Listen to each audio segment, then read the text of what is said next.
Hello, आज चाहिँ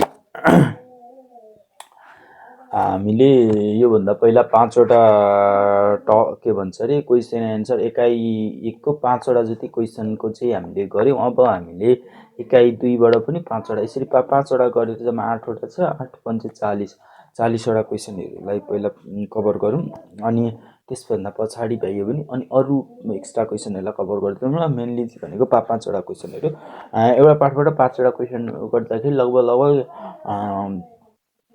आधी जस्तो चाहिँ कभर भइरहेको हुन्छ। लगभग 10-15 चाहिँ आधीभन्दा लगभग 2/3 चाहिँ कभर भइरहेको हुन्छ। त्यो भए पछाडि केही हदसम्म अलिकति इक्जाममा गर्नको लागि सजिलो हुन्छ। ल ठिक छ, आज अब हामीले यो एकाइ 2मा जुन छ जनसङ्ख्या तथ्याङ्कका स्रोतहरू भनेको छ, यसको चाहिँ 5वटा क्वेसनहरूमा पहिलो नम्बरको क्वेसन छ, what is vital registration system, list out the important of a vital registration system भनेको छ। जन्मदर्ता प्रणाली भनेको के हो, जन्मदर्ता प्रणालीको महत्त्व सूची बनाउनुहोस् भनेको छ। यहाँ महत्त्व पनि छ र अर्को क्वेसन के छ भन्दाखेरि describe the importance and limitation of a vital registration system भनेको छ। जन्मदर्ता प्रणालीको महत्त्व र सीमाहरू वर्णन गर्नुहोस् भनेको छ। यसमा चाहिँ हामीले के बुझ्नु पर्यो भन्दाखेरि भाइटल रजिस्ट्रेसन सिस्टम भनेको के हो र अनि इम्पोर्टेन्स र त्यसको सीमाहरू के छन्, लिमिटेसन के रहेछन्, ती कुराहरूलाई चाहिँ हामीले मेनली बुझ्नु पर्यो।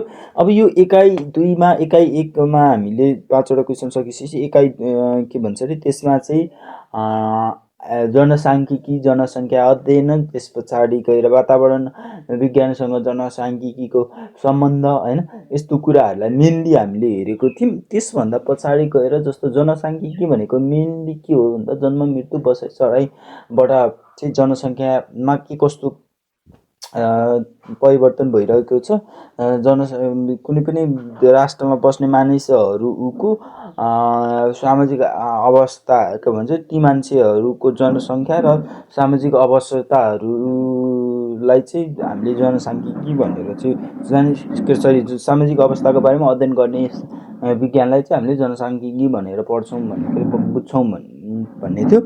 अब त्यस पछाडि गएर यसमा जनसङ्ख्या तथ्याङ्क जुन जनसङ्ख्याको कुरा आयो, त्यस पछाडि जनसङ्ख्याहरू चाहिँ को डाटाहरूको चाहिँ स्रोत के हो त, हामीले केबाट चाहिँ त्यो डाटा पाउने त, कसरी पाउने, होइन, अब त्यो कुराहरू चाहिँ बुझ्नुपर्छ। जनगणनाहरू गर्ने कुराहरू पनि हुन्छ, होइन। अनि त्यस पछाडि यो जुन भाइटल रजिस्ट्रेसन सिस्टम भनेको छ, यो चाहिँ यसलाई बुझ्नु पर्यो पहिला, अनि त्यस पछाडि अरू पनि छन्, यो कसरी चाहिँ तथ्याङ्कहरू निकाल्न सकिन्छ भनेर त्यो अरू पनि छ।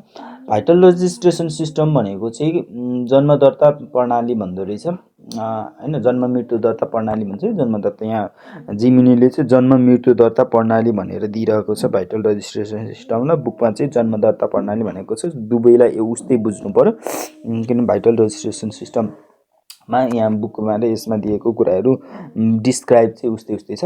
अब यसमा हामीले के बुझ्नु पर्यो भन्दा भाइटल रजिस्ट्रेसन सिस्टमलाई सजिलो तरिकाले बुझ्दाखेरि ओडाले जन्मदर्ता, मृत्यु दर्ता, बसाइ सराइ यो सबै कामहरू गर्ने कुराहरूलाई चाहिँ हामीले भाइटल रजिस्ट्रेसन पढ्ने रहेछ भन्ने कुरा बुझ्नु पर्यो। अब यो किन गर्ने भन्दाखेरि जन्मदर्ता, मृत्यु दर्ता, बसाइ सराइ यो सबै कुराले चाहिँ जनसङ्ख्याको अवस्थाहरू पत्ता लगाउनको लागि नै गर्ने हो। कस्तो अवस्थाहरू रहेको रहेछ, होइन, कति शिशु जन्मे, कति मरे, होइन, अनि कति मान्छे बसाइ सराएर गरे भन्ने कुरा, कति मान्छे त्यो लोकेसनमा बस्छन् भन्ने कुराहरूलाई पनि अध्ययन गर्ने रहेछ।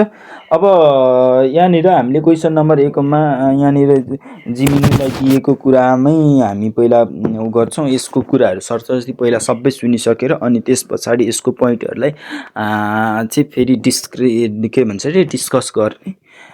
त्यही गर्दाखेरि अलि छिटो भएको थियो, नत्र अलि भिडियो धेरै लामो हुने रहेछ। ल ठिक छ, यसको पहिला कुरा सबै सुनौँ, त्यस पछाडि यसलाई फेरि पनि डिस्कस गरौँला, है त। परीक्षामा राम्रो अङ्क ल्याउनका लागि तपाईले भाइटल रेजिस्ट्रेसन सिस्टम जन्म मृत्यु दर्ता प्रणाली बारेको यो जानकारीलाई सरल बुदाहरूमा बुझ्न र याद गर्न सक्नुहुन्छ। यहाँ रमा दिएको सामग्रीको मुख्य सार छ। 1. भाइटल रेजिस्ट्रेसन सिस्टम भनेको के हो?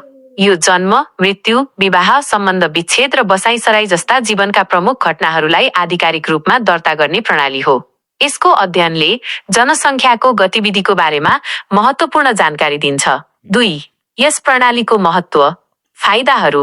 परीक्षामा लेख्दा यी बुदाहरूलाई यसरी प्रस्तुत गर्न सकिन्छ। नियमित तथ्याङ्क।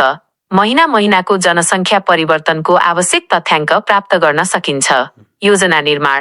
राष्ट्रिय योजना आयोगलाई जन्म र मृत्युको यथार्थ दर पत्ता लगाई योजना बनाउन सहयोग पुग्छ। सस्तो र सरल, जनगणनाको तुलनामा यो धेरै सजिलो र कम खर्चिलो हुन्छ।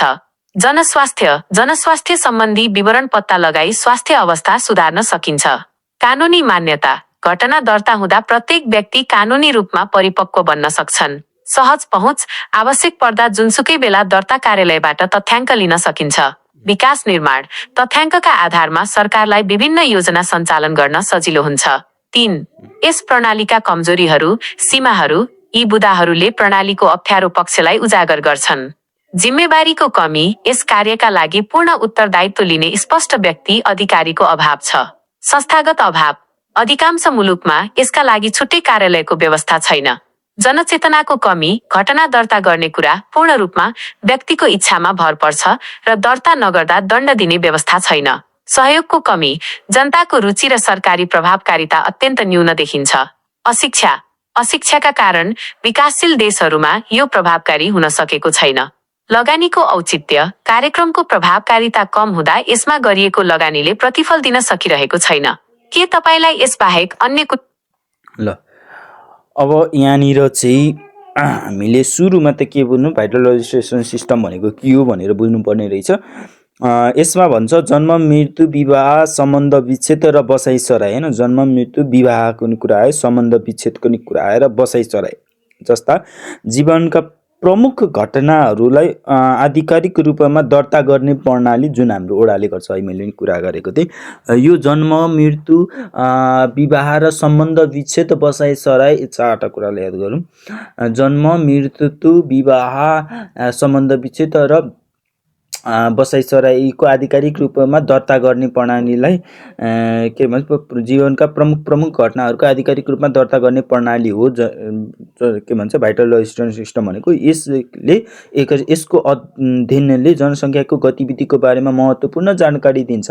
है, 2 नम्बरमा चाहिँ यस प्रणालीको महत्त्व अथवा फाइदाहरू। होइन, अब फाइदाहरू चाहिँ अब के रहेछन् त भन्दा नि नियमित तथ्याङ्क। महिनाको जनसङ्ख्या परिवर्तनको आवश्यक तथ्याङ्क प्राप्त गर्न सकिने भयो नि त। होइन, अब यसमा चाहिँ जस्तो महिना दिनमा चाहिँ नियमित रूपमा चाहिँ मान्छेले घटना दर्ता गर्ने भयो। होइन, भाइटल रजिस्ट्रेसन सिस्टमद्वारा चाहिँ मान्छेहरूले चाहिँ जन्म भएको, मृत्यु भएको, होइन, बसाइसरेका, अब विवाह दर्ताहरू भयो, अब सम्बन्ध विच्छेदहरू भयो, यो नियमित रूपमा चाहिँ ओडामा गएर चाहिँ घटना दर्ता गर्छन्। अब त्यस पछाडि गएर नियमित हुने भए पछाडि त महिना दिनमै त्यो डाटा अपडेट हुने भयो, त्यो अपडेटेड डाटा पाउने भयो। अब जनगणनामा चाहिँ 10 वर्षमा हुने भएको कारणले गर्दाखेरि चाहिँ अब अपडेटेड हुँदैन डाटा, 10 वर्ष पछाडि नै प्राप्त गर्न सकिने भयो। होइन, अनि त्यस पछाडि गएर चाहिँ योजना निर्माण गर्नुभयो। राष्ट्रिय योजना आयोगले चाहिँ जन्म, मृत्यु दर्ताको यथार्थ दर पत्ता लगाई योजनाहरू बनाउन सक्ने भयो नि त। अब जन्म दर्ता, मृत्यु दर्ता के कस्तो छ त्यसको यथार्थ दर पत्ता हेर्छ राष्ट्रिय आयोगले। त्यस पछाडि चाहिँ अब कस्तो खालको योजना बनाउने त। होइन, अब जस्तो फर इक्जाम्पल अब के भन्छ अरे, शिशुहरूको जन्म बढी छन् भने अब त्यहाँ के खालको योजना बनाउने त। होइन, राष्ट्रले त्यो कुराहरू। अनि मृत्यु बढी भइरहेको छ भने कस्तो खालको योजना बनाउने।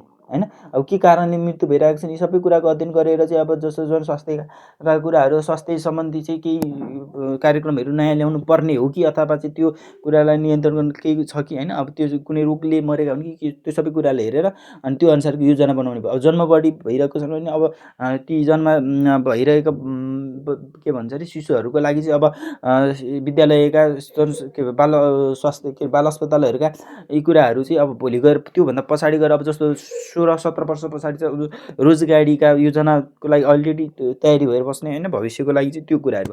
अब त्यसभन्दा पछाडि गएर 3 नम्बरको पोइन्टमा सस्तो र सरल हुन्छ। जनगणनाको तुलनामा धेरै के भन्छ सजिलो पनि हुने भयो, अब खर्च कम पनि हुने भयो। किनभने अब यसमा चाहिँ अलरेडी एउटामा कर्मचारी हुने भयो, छुट्टै नियुक्ति गर्नुपर्ने, जनगणनाको लागि त छुट्टै नियुक्ति गर्नुपर्छ। होइन, अब धेरै मात्रामा त्यही पनि देशभरिबाट एकैचोटि डाटा कलेक्सन गर्दा त मान्छे त धेरै चाहियो। अनि त्यो अनुसारले चाहिँ फेरि जनशक्ति चाहियो होइन। अब यसमा त अलरेडी सरकारी कर्मचारी हुने भएको कारणले गर्दाखेरि त्यही भइहाल्छन्। अब अन्य के भन्छ अरे छुट्टै कर्मचारी यसको लागि नियुक्ति गर्नुपर्छ भन्ने छैन। त्यहीँ जाने, ओडामा जाने, ओडाबाट चाहिँ जनगणना के अरे सरी घटना दर्ता गर्ने, अनि त्यो सजिलो पनि हुने भयो र त्यस पछाडि खर्च कम पनि हुने भयो, त्यो कुरा भयो। अब जनस्वास्थ्यमा पनि जनस्वास्थ्य सम्बन्धी विवरण पत्ता लगाई चाहिँ स्वास्थ्य अवस्थालाई सुधार गर्न सकिने भयो क्या। जनस्वास्थ्य सम्बन्धी अवस्था के कस्तो छ त जनताको अवस्थाहरू होइन, त्यो अवस्थाहरूको जस्तो अब त्यहाँ वडाहरू त अहिले त के स्वास्थ्य बिमा पनि हुन्छ क्या अरे होइन। त्यो स्वास्थ्य बिमाहरू बलले पनि अलिअलि अब स्वास्थ्य सम्बन्धी चाहिँ कामहरू गरिरहेको हुन्छ। तर जनस्वास्थ्य सम्बन्धी अब पहिला तथ्याङ्क पत्ता लगाउने र त्यसमा चाहिँ कसरी चाहिँ स्वास्थ्यलाई सुधार गर्ने भनेर पनि अब त्यो पनि कुराहरूलाई जोड्न सकियो। अब कानुनी मान्यता पनि पाउने भयो। घटना दर्ता गरिसके पछाडि त घटना दर्ता हुँदा प्रत्येक व्यक्ति कानुनी रूपमा परिपक्व बन्न सक्छ। अब घटना दर्ता गर्ने जस्तो शिशु जन्मे पछाडि जन्म दर्ता बनाइसकेपछि अब त ऊ त कानुनी रूपमा परिपक्व भयो नि त, ऊ त जन्म दर्ता छ होइन उसँग त। अब उसले त गएर भोलि नागरिकता बनाउन सक्छ। अब अन्य कुराहरू पनि कानुनी रूपमा के छन् त्यो सबै कुरा गर्न सक्छ। नेपालको नागरिक भनेर ऊ चाहिँ लिने भइसकेपछि उसले यहाँ भएका कानुनी रूपमा गर्नुपर्ने सबै गर्न सक्ने भयो होइन। त्यो चाहिँ अब कानुनी रूपमा परिपक्व पनि हुने भयो एक हिसाबले, त्यसरी बुझौँ। अब सरल पहुँच पनि, अब सरल पहुँच छ। आवश्यकता पर्दा जुनसुकै बेला दर्ता कार्यालयबाट तथ्याङ्क लिन सकिने भयो होइन। अनि जुनसुकै बेला गएर गर्न पनि सक्ने भयो, जुनसुकै बेलामा गएर मान्छेले कति छन् त त्यहाँको ऊ भनेर चाहिँ अब मान्छेले त यस्तो तथ्याङ्कहरू प्रायः लिँदैन। अब कुनै कार्यालयहरूले, कुनै आयोगहरूले होइन, जस्तो राष्ट्रिय आयोगहरूले लिने बेलामा चाहिँ त्यहाँ वडाहरूबाट चाहिँ लिन सकिने भयो होइन। अब त्यस पछाडि व्यक्तिले चाहिँ आफ्नो इन्डिभिजुअली तथ्याङ्क के कस्तो छ त्यो त लिन सक्छ एकमुष्ट रूपमा चाहिँ। त्यसरी हुन त चाह्यो भने लिँदा त्यो त फरक पाठ हो। तर ल त्यही नै बुझौँ होइन। अब विकास निर्माणमा तथ्याङ्कका आधारमा सरकारलाई विभिन्न योजनाहरू सञ्चालन गर्न सजिलो हुन्छ नि त होइन। यो अहिलेको माथिको कुरा योजना बनाउने कुराहरू भयो। विकास योजना बनाएपछि विकास निर्माण गर्ने कुराहरू राज्यलाई, त्यो कुराहरूको लागि पनि सजिलो हुनुभयो। योजना सञ्चालन गर्न सबै सजिलो हुनुभयो। अब यसमा कमजोरी छ होइन। यस प्रणालीका कमजोरीहरू अब सीमाहरू के रहेछ भने त्यो जिम्मेवारीको कमी होइन। यस कार्यका लागि पूर्ण उत्तरदायी लिने स्पष्ट व्यक्ति अधिकारीको अभाव छ। अब त्यो जिम्मेवारी चाहिँ कसले गर्ने त भनेर आधिकारिक व्यक्तिहरू चाहिँ स्पष्ट रूपमा चाहिँ छैन भनेर भन्छ। जस्तो यो चाहिँ यो भन्न खोजे चाहिँ जस्तो कसले चाहिँ अब यसलाई चाहिँ अब कम्पलसरी, जस्तो कि अब भनौँ न यसलाई चाहिँ गर्नै पर्छ भनेर चाहिँ कसैलाई तोकिएको पनि हुँदैन होइन। अब कसो यस एक हिसाबले व्यक्तिको उसको कुरा पनि भयो यो चाहिँ होइन, इच्छाको कुरा पनि भयो।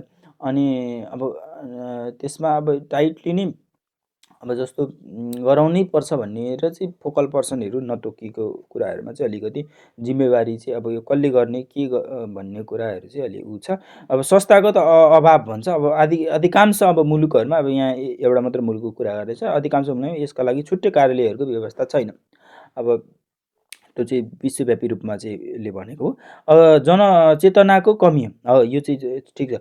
घटना दर्ता गर्ने कुरा पूर्ण रूपमा व्यक्तिको इच्छामा भर पर्छ र दर्ता नगर्दा दण्ड दिने व्यवस्था छैन हो। अब यहाँनिर चाहिँ घटना जनचेतनाको कमी पनि छ होइन। अब मान्छेलाई जन्म दर्ता अहिलेसम्म अब कसैलाई चाहिँ गर्नै पर्छ भन्ने पनि छैन भनेर चाहिँ मान्छेहरू 25सम्म पनि नगरेर बस्ने र पछि गएर चाहिँ समस्या आउने पनि हुनसक्छ होइन। त्यो जनचेतनाको कमी छ यो चाहिँ होइन, त्यो कुराहरू भयो। अनि त्यो अब त्यो गरेन भनेर चाहिँ कसैले उसलाई कानुनी रूपमा चाहिँ अब यसलाई दण्ड दिनुपर्छ भन्ने खालको होइन, यसलाई त्यस्तो छैन नि त, छ त छैन त्यो। अनि त्यस पछाडि सहयोगको कमी, जनताको रुचि र सरकारी प्रभावकारिता अत्यन्त न्यून देखिन्छ होइन। सरकारको रुचि कमी, अब सरकारको पनि प्रभावकारिता अब सरकारले हरेक व्यक्तिलाई गएर गर्नै पर्छ भनेर त कसैले पनि उ गरेको छैन होइन। त्यो हिसाबले पनि अलिकति उ छ। अहिले त अहिलेको हिसाबमा त अलि मान्छेहरूले जसले पनि गर्छन् नि, तर अझ पहिला हेर्दाखेरि चाहिँ कति मान्छेहरू चाहिँ अहिलेसम्म पनि त्यो नगरेको, जन्म दर्ता पनि नबना केही पनि नबना त्यसरी पनि बसोबास गरिरहेको पनि पाइयो। त्यस पछाडि त्यो भयो अशिक्षा होइन। अशिक्षा हुन्छ, अशिक्षाका कारणले विकसशील देशहरूमा यो प्रभावकारी हुन सकेको छैन। लगानी, अब त्यो भयो त्यो ठिक छ। लगानीको औचित्य, कार्य क्रमको प्रभावकारिता कम हुँदा यसमा गरिएको लगानीले प्रतिफल दिन सकिरहेको छैन। अब त्यो पनि लगानीको औचित्य पनि अलिक सबै कुरा चाहिँ गऱ्यो तर अलिक त्यसबाट रिजल्ट आइरहेको छैन भन्ने कुरा हुन्छ। कार्यालयको प्रभावकारिता कम हुँदा यसमा गरिएको लगानीको प्रतिफल दिन सकिरहेको छैन भने अब अहिले केही सुधार भइसकेका छन् होला यो यति